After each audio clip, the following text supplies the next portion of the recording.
जय जगन्नाथ सांग मैंने आमने आसुरी बाहरी आम जाइलु बाहर जाइलु किंतु वर्षा एत जोर रे हो गला तो से आम बसिलु तो बसी बसी बहुत टाइम है देखिलु सामने गोटे खाउसा लारी अच्छी आम सूरत फेमस खाउसा लारी जोटा आम सूप भी कहीपर। हाँ तो आम बोरिंग हो खाउसा मगेलु ये देखिपारे आपण मैंने बहुत ही लजेजदार खाउसा है जोटा कि वेजिटेबल खाऊँ ये नड़िया नड़िया गोटे सूप बना जाए गरम करी करा जाए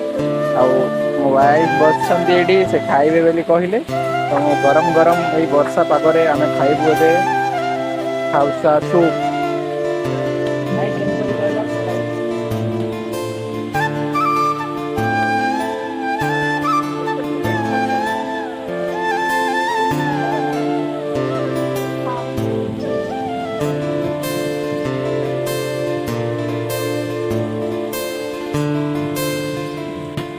भल लगे कहीं